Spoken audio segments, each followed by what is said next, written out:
Shalom, Yeshurun, children of Abraham, Isaac, and Jacob, and those of you wanting to come out of her, my people.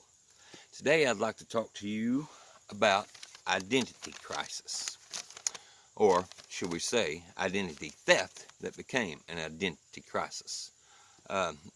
This is for Mark Hedrick, who had a good question about, he's heard, and I'm sure a lot of you have heard, the truth about Jesus. Well, he's not the true Messiah, you see.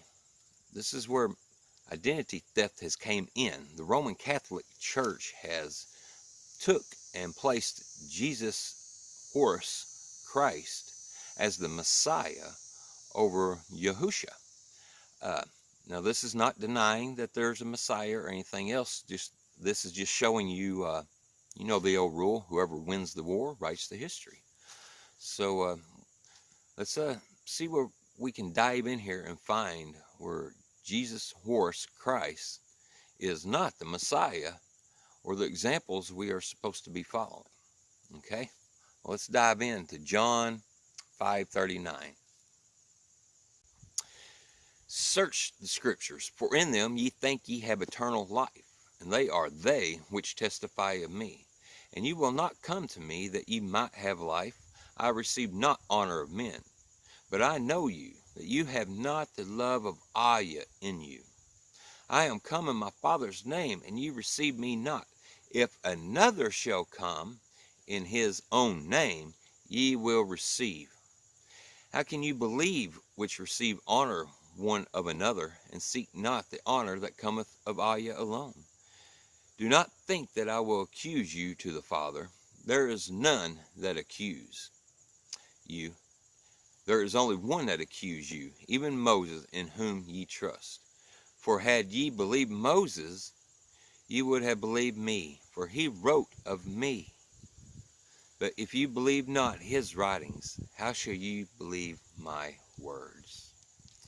So you see, anything that we find in the New Testament that goes against the words of Moses, the Torah, the first 5 books of the law, if it totally goes against those things, it is not the words of the true Messiah. And we'll see in here that the Messiah is not the only one that's trying to steal a spot.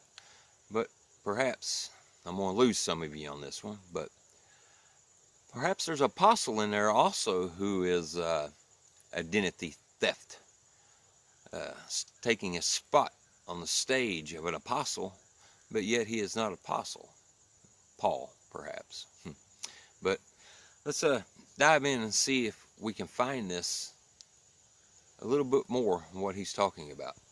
Think because of Matthew 5:17, think not that I am come to destroy the law or the prophets. I am not come to destroy, but to fulfill. So that word fulfill means to put it into something. But he did not do that. See, this is where the church gets off on the wrong Messiah.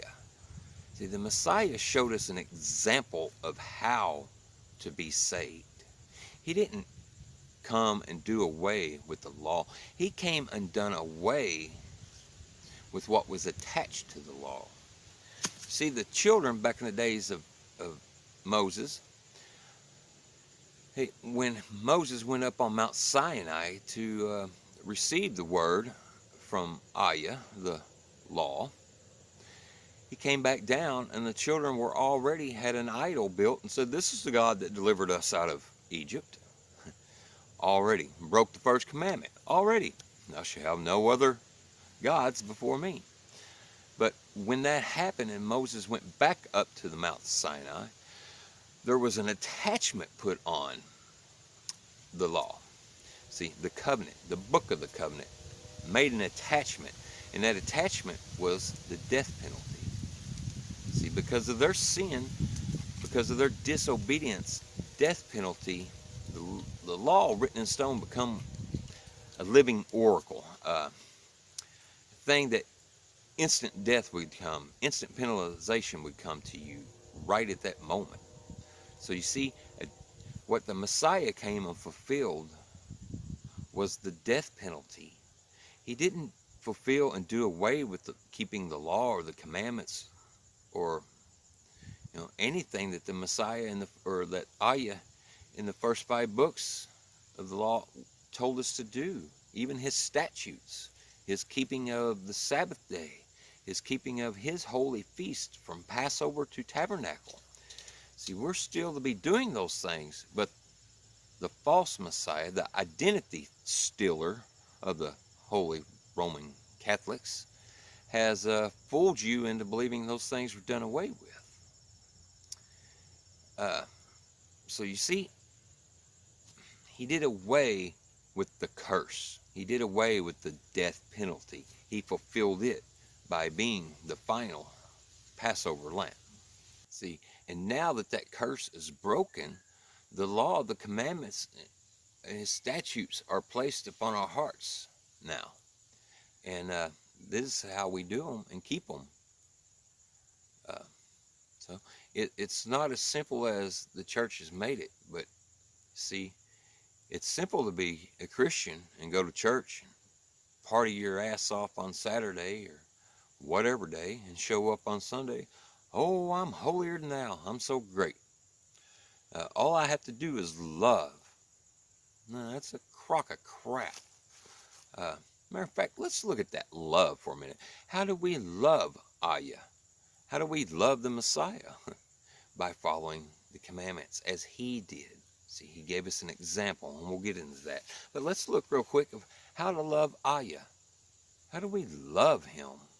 Those who love me keep his commandments. Let's look and see. So, to love Ayah is more than just a thing that you go to church and say, oh, I love Ayah, I'm good. No, it's a doing. Faith without works, lost works without faith, blah, blah, blah, however it goes. Anyway, look at Exodus 20:6. Showing mercy unto thousands of them that love me, keep my commandments. For shall ye keep my commandments and do them, I am Ayah. If ye walk in my statutes and keep my commandments and do them. See, showing mercy upon thousands of them that love me and keep my commandments. Deuteronomy 5:10. So see, doing his statutes and keeping his commandments, well, that's how you love Ayah. See, being in the church, you walk into a church and you've already broken commandments. You've got flags in the church. You've got pictures of a supposed Messiah in the church. You've got a cross hanging on the walls of a church. Those are all things that you're not supposed to do. Those are idol worship and worshiping other gods. He says, have no graven image. None. I don't care if it's, well, we just do it in remembrance of, no, he said, have none. So you see, to love Ayah, we keep his statutes and his commandments. And those statutes, you can find them in Leviticus 23. It's the feast. It's from keeping the Sabbath day, and that's not Sun God Day, and that's not going to Sunday school, but keeping the Shabbat, and then keeping his feast days, which are the wedding rehearsal, from Passover all the way to Tabernacle. That is how you love Ayah. And if we go through this, we'll see this is what the Messiah done. He didn't come and die on the cross so you are saved. No man can save another man from his own sins. But he came and fulfilled and broke the curse of death from the commandments, that we may live with the intent of our heart and serve him so that we can do them. He showed us an example, and this is how we love. Now let's look at a couple characteristics or personalities of the true Messiah and the ones of the false Messiah found. Okay, the false Messiah, Jesus. He was found to be a single man in his 30s, no children, never had sex. Well, let's see about that, okay? Because that sounds like Catholicism teaching to me, where the priests are celibate. And we can look back and see, we all know what that caused, with all the pedophilia in the church and the raping of little boys and everything else. Well, let's look and see what the words of Moses, as the words of Messiah told us. Let's see what Moses says about this, okay? Leviticus 21, start at verse 13. And we're talking about high priest here, you can go back and check. He shall take a wife in her virginity. Now, it don't say can, could, would, should. It says he shall. The high priest shall take a wife in her virginity. A widow or a divorced woman or profane or a harlot, these shall he not take. But he shall take a virgin in his own people to wife.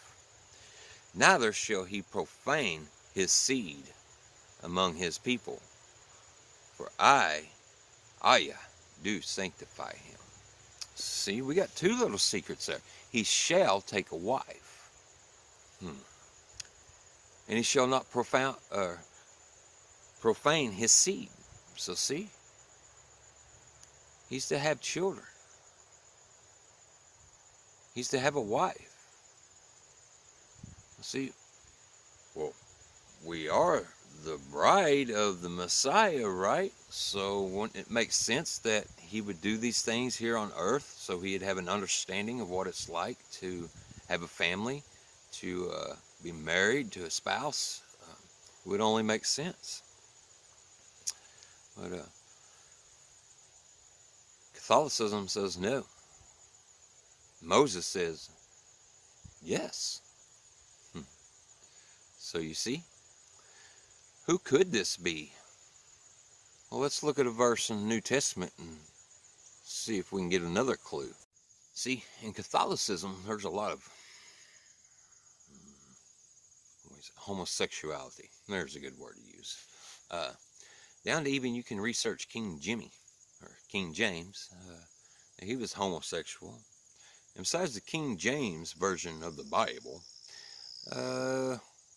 he wrote other books.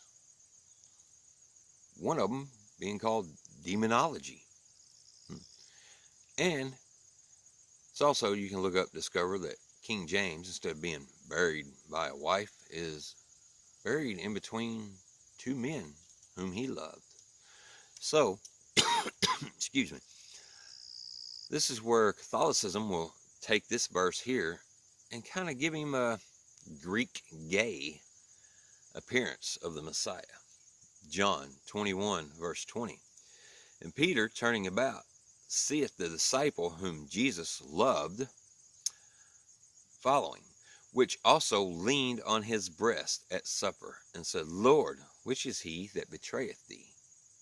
And you see, they weren't sitting around and some man leaned over on the Messiah. Oh, it's just gross. It never would have been. The Messiah that he loved the most, could it have been Mary Magdalene and Mary Magdalene's identity stolen also and switched around to her to become and be made believed to be a prostitute, old dirty whore? Is that even the one they cast that was a whore? Was she? Or was she just one who was afflicted by demons? Either way,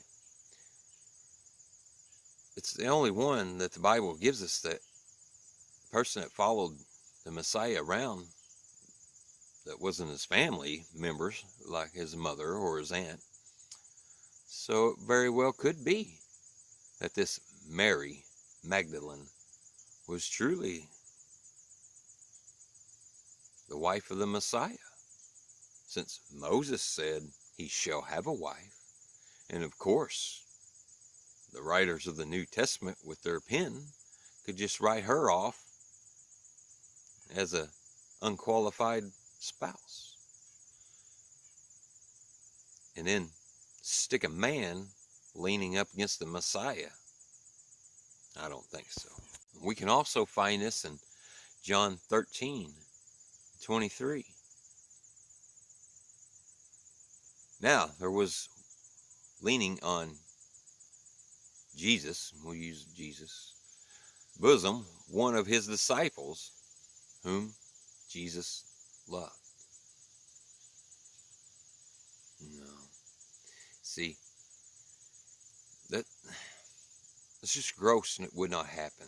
That goes against the commandments. It goes against Torah. It goes against the words and the laws written of Moses. This wouldn't have been. It would have been his wife. It would have been the disciple he loved most. Even at the crucifixion, which we can get in that some other time, wasn't on a Tammuz cross, but regardless, John 19:26, when the Messiah therefore saw his mother and the disciple standing by whom he loved. We have other accounts where it was Mary and Mary Magdalene, or Mary, the Messiah's mother, and the Messiah whom he loved that was left. The male disciples fled for fear, ran off and watched from a distance. So there's another example. And here's a good one where they really make him look like he's, I don't know, just queer. I mean, why would he pick out one male disciple and say that, go around saying, I love him the most. Oh, I love him. Ooh, vada. I don't think so. But John 20, in verse 1 and 2, they make him look like a queer also. Am I allowed to say that today? Oh well, queer. The first day of the week come Mary Magdalene early, when it was yet dark, unto the sepulchre, and seeth the stone taken away from the sepulchre.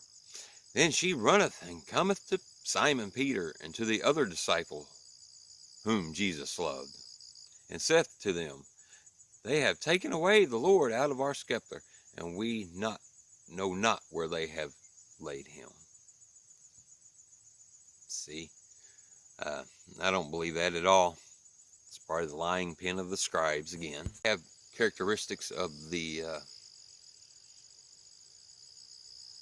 true Messiah, which was married with children, to be qualified to be a high priest, king to rule forever, Melchizedek, and the identity stealer, Jesus, the Roman Catholic Messiah.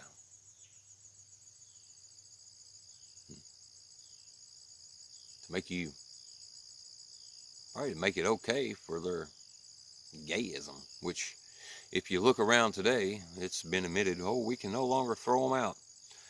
So, see it adding up for you now? Let's take another look at another characteristic of true Messiah versus the identity stealer. Okay, so another identity is a man without sin. That the Messiah was perfect from birth. Oh, now he was born from the seed of God himself. Well, that can't be, because that would make him a demigod. I believe I did this teaching already before. It just can't happen. It just can't happen. It totally goes against the rules of Aya himself. The Messiah was born a man. If he wasn't, we have no hope in following him in his footsteps through the narrow path. None at all. Regardless, no sin. Hebrews 4:15. For we have not a high priest which cannot be touched with the feeling of our infirmities, but was in all points tempted like as we are, yet without sin. We'll get to this. He is without sin, but he was a sinner. Let's continue. 2 Corinthians 5:21. For he hath made him to be sin for us who knew no sin, that we might be made the righteousness of Aya in him. Another one. Peter 2:22. Who did no sin, neither was guile found in his mouth. Well, these are all saying no sin, no sin, no sin. Well, let's look at some others. Romans 3:23 says, for all have sinned and come short of the glory of Aya. Look in Romans 3:10. Skip that one. Should have read it first. As it is written, there is none righteous, no, not one. So you see the contradicting passages going on here. He was without sin. No one is without sin. He was without sin. He was not without sin. Okay, well, let's get to the bottom of this. How can the Messiah, who was just like us, he was a man, married man, with children, how was it that he became sinless. Well, it's the same way that you and I become without sin. Only he did it. He became the last Passover lamb. Now let's look at the last Passover lamb, or let's look at qualifications for a Passover lamb. According to Moses' words, Exodus 12:5, your lamb shall be without blemish, a male of the first year. Ye shall take it out from the sheep or from the goats. Regardless, your lamb shall be without blemish, a male of the first year. Okay. Now, let's go and look and see when the lamb actually became perfected or without blemish, because it couldn't have been his whole life, because the qualifications are written by Moses, and he says that Moses' words, well, if you'd known them, you'd know him. So Moses tells us the qualifications, and it's a lamb of 1 year. Well, let's look. Matthew 3:16. And Messiah, when he was baptized, went up straightway out of the water. On his own accord. I've showed you examples how you mikvah yourself by yourself. Let no man do it. It's something of your own. Okay. And lo, the heavens were opened unto him, and he saw the spirit of Ayah descending like a dove and lighting upon him. And lo, a voice from heaven saying, this is my beloved Son, in whom I am well pleased. Do you see this? So the spirit of Ayah wasn't already on the Messiah? You mean he was out here his whole life? And up until he mikvahed, that he become well-pleasing and the Spirit landed upon him?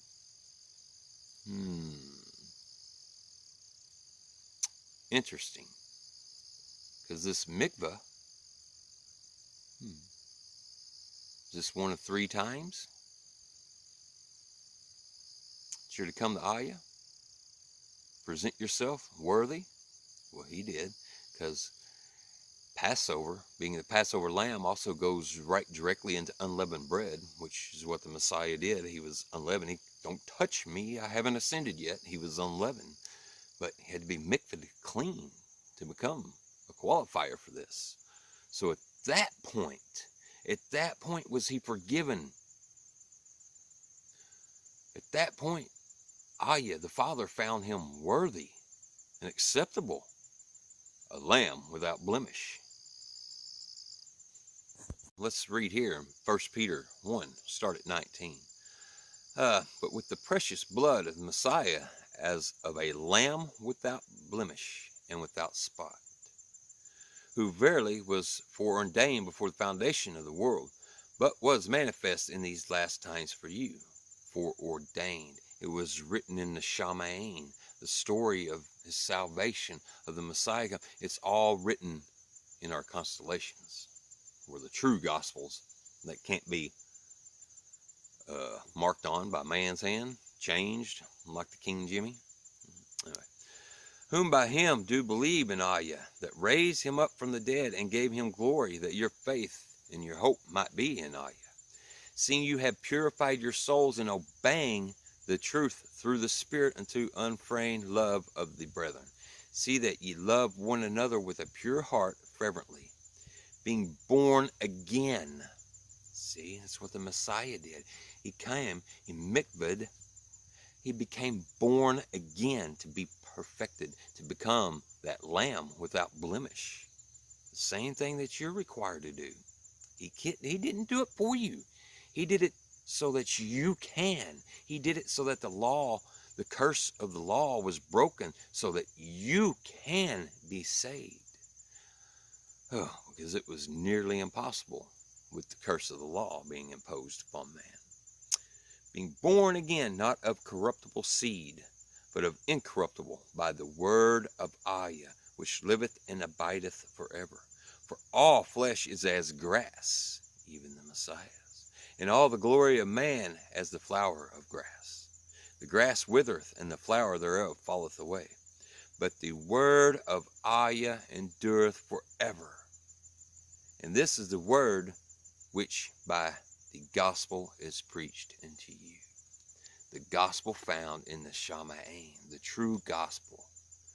Not the gospel written in King Jimmy, which is defiled, which has been hacked, took over by somebody who stole identity.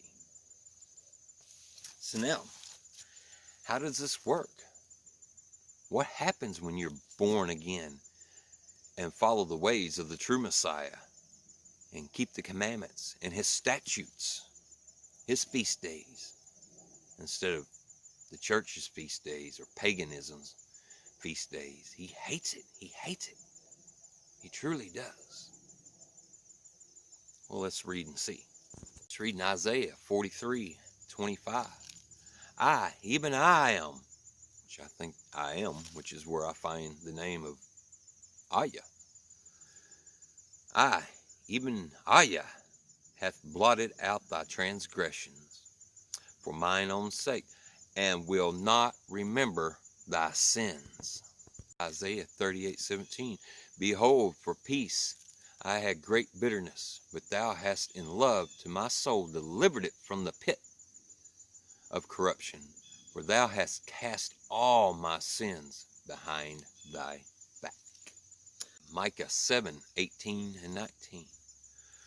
Who is Ayah like unto thee? Who is a Elohim likened unto thee, that pardoneth iniquity, and passeth by transgression of the remnant of his heritage? He retaineth not his anger forever, because he delighteth in mercy. He will turn again. He will have compassion upon us. He will subdue our iniquities. And thou wilt cast all their sins into the depths of the sea, and they will be remembered no more. We're on Passover, and him being a Passover lamb. I'd like to show you one more demonstration of a terrible, terrible thing that the identity thiever has done to our Messiah. See, the King Jimmy Bible, as well as other translations, I'm just picking on King Jimmy, but has identity theft. They have made the Messiah, Jesus, the false Messiah, the stealer of identities, to do an abominable thing. Now, this is the chaka meal that they're talking about that we do a day or two before Passover. And this is the meal that the Messiah, this would have been the Last Supper, okay? It wouldn't have been the Passover meal, because obviously the Messiah was the Passover lamb. So, you know, he was, yes, he was hung on a tree.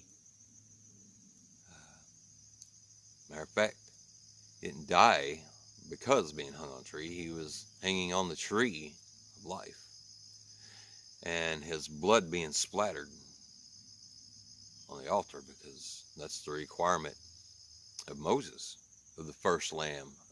You know, the blood of the sacrifice had to be splattered. So, you know, they hung Messiah on a tree, crucified him. What was his charge? Blasphemy. Well, according to the book of Moses, what is the penalty for blasphemy? To be hung on a cross? No. But to be stoned to death. And the only way that they could stone the Messiah was, well, as we know, they got the Romans to execute him, crucify him. So as he hung on the cross, or as he hung on the tree, very tree of life, as he hung there, the Jews, the ones against him, the Sanhedrin, they came and they stoned him, fulfilling Scripture, As they stoned him, the blood splurged off of him, splattering the altar that he was on, okay, making him the true and qualifying sacrifice. And anyway, back to Matthew 26. This is what they've created. They've made the Messiah here an abomination, if you listen to it. And as they were eating, Jesus, I'm going to use Jesus because this is not what the Messiah. Well, let me just use Messiah, and I'll explain the truth of the matter here. This is the way they said Jesus is to do it. And they were eating. Jesus took bread and blessed it and brake it and gave it to his disciples and said, "Take, eat. This is my body." You see, first off, it's cannibalism. It goes against Torah. It goes against the words written in the book. It goes against Moses's words. But anyway, identity theft. And he took the cup and gave thanks and gave it to them, saying, drink all of it, for this is my blood. Okay, so they've made this Messiah do the things that a sacred ritual that the evil of the world do. They cannibalism. We know it's true today, and more than likely it's, the kings of the earth, the leaders of our governments, and Hollywood, they all commit to these things. We know this. But truly what the true Messiah, Yahusha, if that's his name, I'm not really 100% sure. I do know one thing for sure. When the Messiah comes, he comes with a new name written on his thigh. Okay, so I'll just call him Messiah, the true Messiah. So here's what the true Messiah would have been saying. He would have took this bread and broke it and said, "Look, I am the final lamb. I'm the final blood sacrifice. There is no need to kill anymore. No need to go get that lamb and slaughter it. For blood, it's not needed anymore. Here, instead, because all this time they've done this, they've took a lamb of a year and they've slaughtered it. No need for this anymore. I am the final lamb. I am the final sacrifice. I am the final blood ever to be drawn out at this time.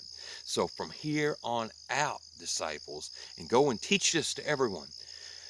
Take bread in its place. Break and eat this. Eat the meat of the earth, the grain of wheat. Eat this as meat instead of having to slaughter a lamb.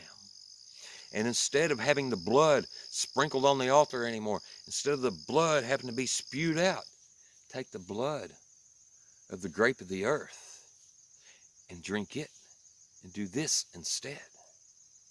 So he was simply saying, instead of sacrificing animals anymore, drink and have the fruit, the blood of the fruit of the vine, and the bread of the fruit of the earth. And this is simply what the true Messiah was saying.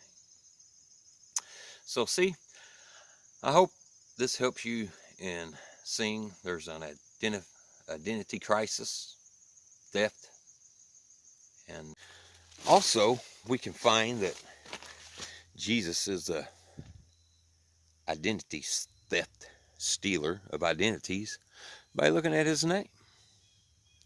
Jesus. I'll also drop down below in the description box so you can look up a couple of these things. Christogram. But Jesus. Check out this picture I'm showing you. Jesus. Jesus. It means earth pig. Also, if we look, also another factor, and check out this picture I want to show you. Another factor to identity theft of the true Messiah, and that this is a false Messiah that we can find in the New Testament. You got Revelations chapter 13, verse 18. Here is wisdom. Let him that understand count the number of the beast, for it is the number of a man, and his number is 666. Well, if we look that up, that is chi, xi, stigma. XES, it looks like. Check out the symbolism in this picture and what I'm showing you. So could that be the true mark of the beast? Who you worship and who you have as your true Messiah? Well, let's look and see. Because if the mark of the beast is that, well, what would the mark of Aya be? Check this out. Deuteronomy 11:16. Take heed to yourselves that your heart be not deceived, and ye turn aside and serve other gods and worship them.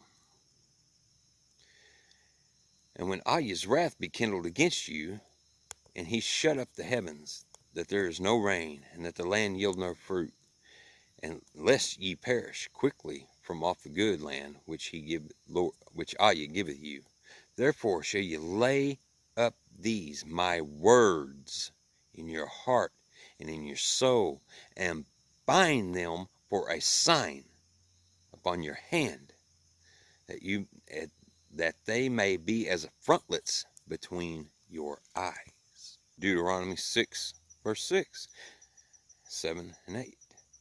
And these words which I command thee this day shall be in thine heart, and thou shalt teach them diligently unto your children, and shalt talk of them when thou sittest in thine house, and when thou walkest in thy way, and when thou liest down, and when thou risest up. And thou shalt bind them for a sign upon thy hand, and they shall be as frontlets between thine eyes. This promise found here in Exodus 13:16. And it shall be a token upon thine hand, and for frontlets between thine eyes. For by strength of hand Aya brought us forth out of Egypt. And it's by strength of his hand will he bring us out of this Egypt that we're in once again. So you see how this identity theft has very much caused us, very well could be causing you to have the wrong mark upon your foreheads and upon your right hands. This is the true mark that is being spoke of. This is the true mark of the beast. It's who you serve up here and here. What's written here, what's bound here and here. Is it the commandments of Aya? You keeping his ways, keeping his feast days, keeping his Sabbaths? Or are you keeping the ways of the world and the ways of the church, the ways of religion? That's the true mark of the beast. Now, will the kings of the earth, of course, come out and make you have some kind of symbol or something stuck to your forehead or to your forearm or to your right hand to seemingly be the mark of the beast? Which it will be. Of course they will. They mimic everything that's written, don't you know? But is that the true mark of the beast? Yes and no, because if you got the true mark of the beast, Aya's commandments, words written upon your foreheads, and that's who you serve, then you'll never take the one that the world gives you. Unless you follow the identity thief and take his mark, the number of a man. Hope you enjoyed this. Hope you learned a lot of things. Any questions? MalikHava@gmail.com. Shalom.